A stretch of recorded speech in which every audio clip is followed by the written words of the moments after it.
सुनो सब, सुन लो मेरी बातों में बड़ी बात। वोट की ताकत जान के कर लो देश का विकास। संविधान को पता, चुनकर काबिल नेता अब दोस्त को ये बता। सारे जहां से अच्छा हिंदुस्तान हमारा, सारे जहां से अच्छा हिंदुस्तान हमारा, सारे जहां से अच्छा। इलेक्शन 2019 की तैयारी जारी है। पूरे मुल्क की निगाहें लगी हुई है कि हिंदुस्तान की आवाम का फ़ैसला क्या होगा, किसके हक़ में नतीजा आएगा, 23 मई का रिज़ल्ट कैसा होगा। इस वक्त एक ख़ास नज़र उन सीटों पर भी है, उन हलकों पर है जहां मुस्लिम अक्सरियत में है या जो मुस्लिम डोमिनेट एरिया कहलाता है। हिंदुस्तान के जो मुस्लिम डोमिनेट एरियाज़ हैं, जहां मुस्लिम वोट्स अक्सरियत में हैं या फ़ैसला कुन होते हैं, उनमें एक नुमाया नाम बिहार के सीमांचल ख़ित्ते का भी है। सीमांचल बिहार का एक ऐसा ख़ित्ता माना जाता है जिसको पसमानदगी के लिए, गुर्बत के लिए, जहालत के लिए जाना जाता है। सीमांचल में किशनगंज, अररिया, पूर्णिया, सुपौल और मधेपुरा जैसे अज़ला का नाम आता है। इन 5 अज़ला में से 4 अज़ला ऐसे हैं जो मुस्लिम अक्सरियती हलक़े कहलाते हैं। किशनगंज में तकरीबन 70% से ज़ायद मुस्लिम वोट्स है। अररिया में 44% मुस्लिम वोट्स है। सीमांचल का एक और ज़िला कटिहार है जहां 46% मुस्लिम वोट है। पूर्णिया किशनगंज का एक अहम हलका है जहां 38% मुस्लिम वोट्स है। मधेपुरा में भी अच्छी खासी मुस्लिम वोट्स की तादाद है। तो ये सब वो एरिया है जो मुस्लिम डोमिनेट एरियाज़ कहलाते हैं, जहां मुस्लिम वोट्स ही न सिर्फ फ़ैसला करते हैं बल्कि मुस्लिम वोटों की बुनियाद पर ही कोई MP मुंतखब हो जाता है।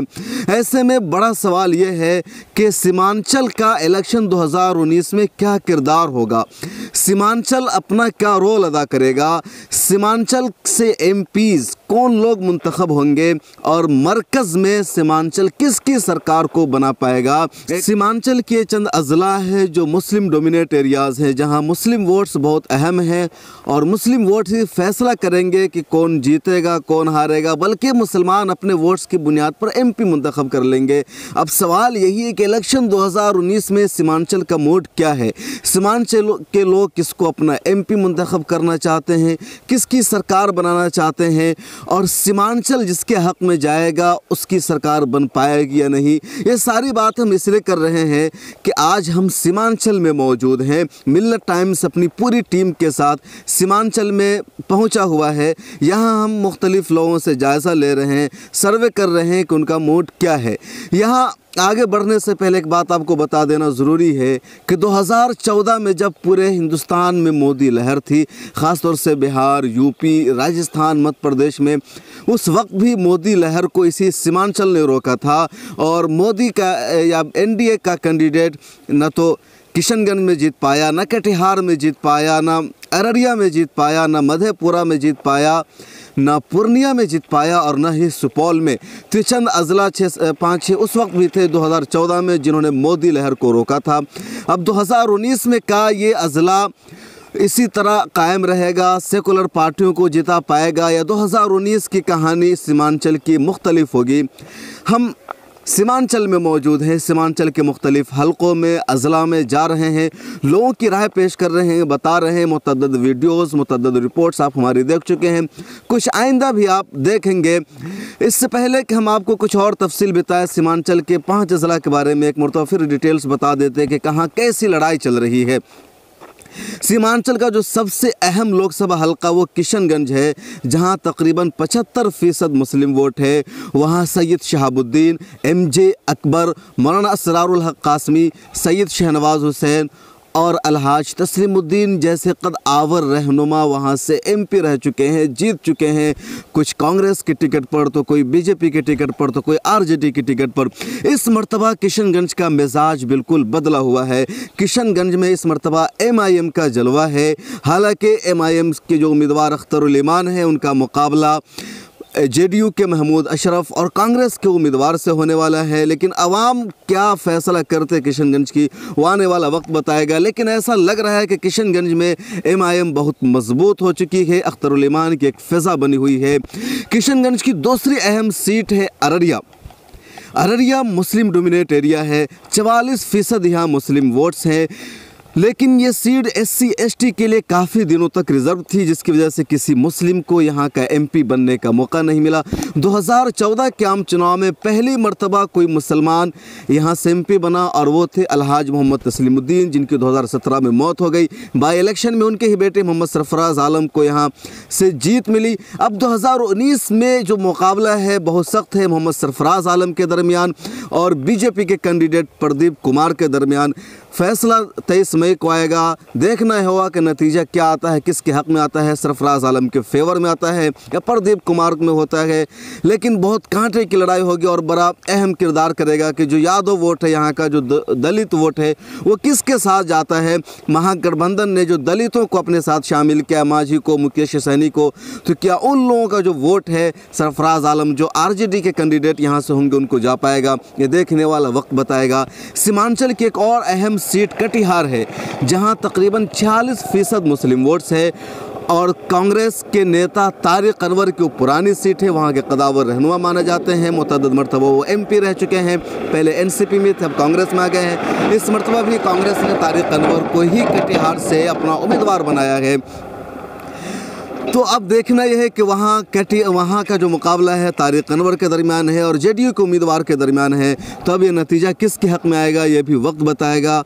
लेकिन बहरहाल वहाँ 46% मुस्लिम वोट्स है, इसलिए इम्कान है कि तारिक अनवर फिर जीत जाएंगे, क्योंकि वो अक्सरियत मतलब मुस्लिम वोट्स बैंक की बुनियाद पर आते हैं, उनके सब साथ है, उन्होंने वहाँ के लिए काम भी किया है, आवाम उनको चाहती है। किशनगंज की एक और लोकसभा सीट है पूर्णिया, जहां 38 से 40% मुस्लिम वोट्स है, लेकिन बदकिस्मती कही कि इतनी बड़ी तादाद में मुसलमान होने के बावजूद वहां से किसी भी मुसलमान को टिकट नहीं दिया जाता है, कई दूसरे लोगों को टिकट दे दिया जाता है। 2019 के इलेक्शन में भी यही हुआ, कई मुसलमान उम्मीदवार थे, अहलियत रखते थे, उनके पास इलेक्शन लड़ने की मुकम्मल सलाहियत थी, लेकिन कांग्रेस ने उनको अपना उम्मीदवार नहीं बनाया। अफसोस की बात है कि कांग्रेस ने वहां से उस शख्स को अपना उम्मीदवार बनाया है पूर्णिया से, जो कल तक BJP के हीरो थे, BJP के लीडर थे। हम बात कर रहे हैं पप्पू सिंह की। पप्पू सिंह BJP में थे, आज कांग्रेस ने उसे शामिल करके टिकट दे दिया है। 40% मुस्लिम वोट्स हैं वहाँ, 40% मुसलमानों की आबादी है, लेकिन मुसलमान को वहाँ से उम्मीदवार नहीं बनाया गया है। सुपौल भी सीमांचल का हिस्सा माना जाता है, जहां तकरीबन 15% मुसलमान हैं, वहां से रंजीत रंजन को कांग्रेस ने अपना उम्मीदवार बनाया है। मधेपुरा से कई सारे उम्मीदवार हैं, लेकिन वहाँ के जो MP हैं पप्पू यादव, उसको महागठबंधन ने अलायंस में शामिल नहीं किया है। सीमांचल के जो बड़े और कदावर लीडर्स हैं, नेता है, उसमें पप्पू यादव का बड़ा नाम है। पप्पू यादव को उम्मीद थी कि हमें गठबंधन में शामिल कर लिया जाएगा, लेकिन महागठबंधन जो बिहार का बना है उसको उसमें शामिल नहीं किया गया है। ये भी एक बात आ रही थी कि बिहार की 40 लोकसभा सीटों में से किशनगंज पर MIM बहुत दिनों से काम कर रही है। 2015 के विधानसभा इलेक्शन में भी MIM ने अपने 6 उम्मीदवारों को खड़ा किया था और उसमें काफ़ी तादाद में उसे वोट्स मिले थे। बल्कि एक साहब का तज्जिया था कि समाजवादी पार्टी ने बिहार की 200 कुल 43 सीटों पर अपने उम्मीदवार को खड़े किए थे और MIM ने सिर्फ 6 सीटों पर अपने उम्मीदवार को खड़े किए थे। लेकिन 6 सीटों पर जितना वोट आया था MIM को, उतना तमाम सीटों पर समाजवादी को वोट्स नहीं मिल सका था। तो 2015 के असेंबली इलेक्शन में MIM का जो रिज़ल्ट था काफ़ी अच्छा था। अब उसी दिन से तैयारी कर रही थी MIM और 2019 में अख्तरुल MP के यहाँ से कैंडिडेट है, इलेक्शन लड़ रहे हैं। कोशिश ये की गई थी कि महागठबंधन ने जिस तरीके से मुकेश सहनी को अलायंस में शामिल किया है, मांझी को अलायंस में शामिल किया है, उसी तरीके से उनको भी शामिल कर ले, सिर्फ एक सीट उनको दे दे, लेकिन महागठबंधन ने उनको शामिल नहीं किया।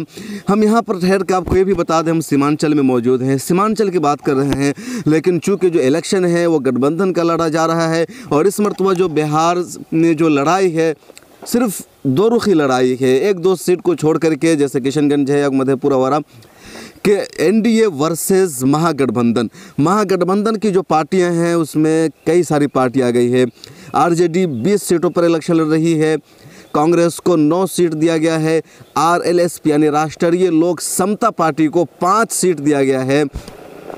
मांझी की जो पार्टी है हिंदुस्तानी अवाम मोर्चा, उसको 3 सीट महागठबंधन में दिया गया है और जो मुकेश सहनी की पार्टी है इसको भी 3 सीट दिया गया है।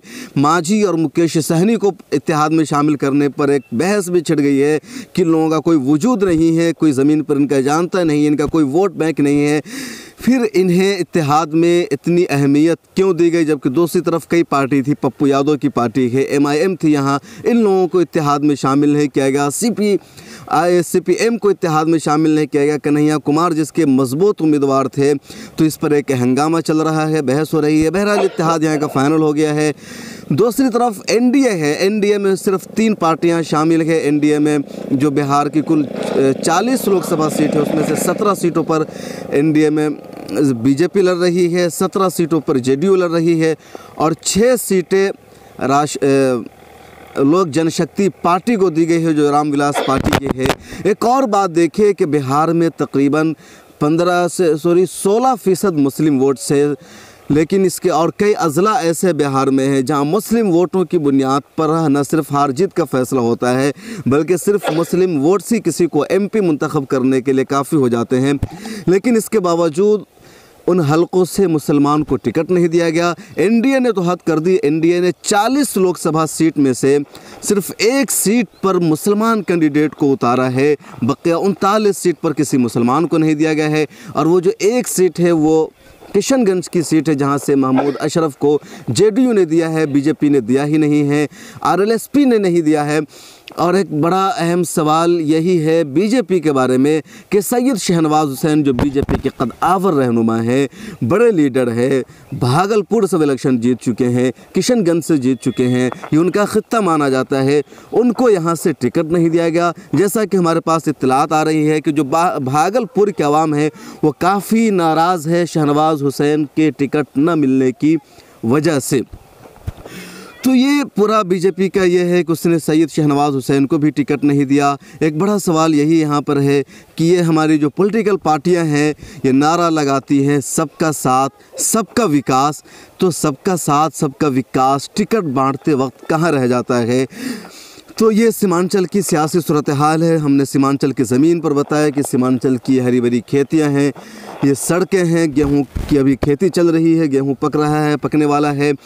और यहाँ का ये सियासी मैदान है कि जहाँ के जो लोग हैं इन्होंने 2014 में मोदी लहर को रोका था, 2019 में भी ये मोदी लहर को रोकेंगे या 2019 में मोदी लहर है, यही बड़ा कहना मुश्किल है। 2014 में मोदी लहर थी, पहले हो ना हो, नतीजा आने के बाद लोगों ने तस्लीम किया कि 2014 में मोदी लहर थी। 2019 में मोदी लहर है या मोदी के ख़िलाफ़ लहर है, इसका फ़ैसला जो होगा 23 मई को होगा। लेकिन सीमांचल की आवाम ने हमेशा सेकुलर ताकतों का साथ दिया है, सेकुलर पार्टियों को इक़्तिदार तक पहुँचाया है, आवाम के मुद्दे को जो लोग उठाते हैं उनको जिताने का काम किया है। ऐसे में इस मर्तबा सीमांचल की आवाम का क्या किरदार होगा ये आने वाला वक्त बताएगा। सीमांचल का जो मुद्दा है सड़क का है, पानी का है, यहाँ सैलाब बहुत आता है, यहाँ सरकारी स्कूलों की कमी है, जो ब्लॉक्स हैं वहाँ मंडल नहीं बने हुए, ऑफिसों की सूरत हाल सही नहीं है, डेवलपमेंट की यहाँ कुछ कमी है।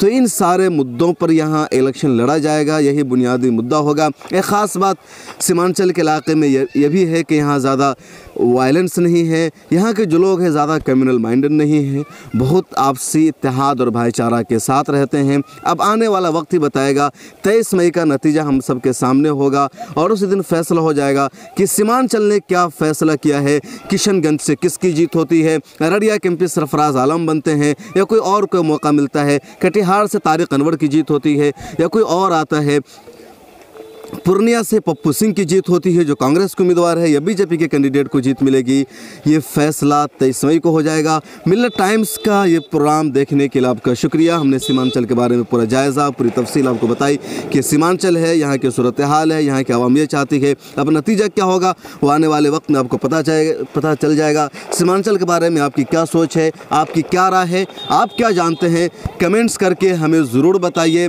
अपनी राय से आगाह कीजिए, हमें आपके रद्द अमल का, आपके कमेंट्स का इंतज़ार रहेगा। और किन पार्टियों को आप यहाँ से इक़्तिदार में लाना चाहते हैं वो भी हमें बताइएगा। अगर आप हमें यूट्यूब पर देख रहे हैं तो चैनल सब्सक्राइब कीजिए, अगर फेसबुक पर देख रहे हैं तो पेज लाइक कीजिए। ताज़ा तरीन ख़बरों के लिए लॉगिन कीजिए हमारी वेबसाइट www.millattimes.com।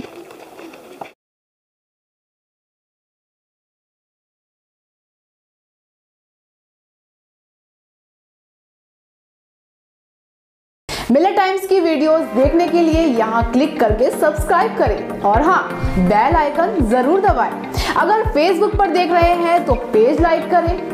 ताज़ा तरीन खबरों और मज़ामीन के लिए विजिट करें हमारी वेबसाइट www.millettimes.com। हमारी ये वेबसाइट उर्दू, हिंदी, इंग्लिश तीनों लैंग्वेज में मौजूद है।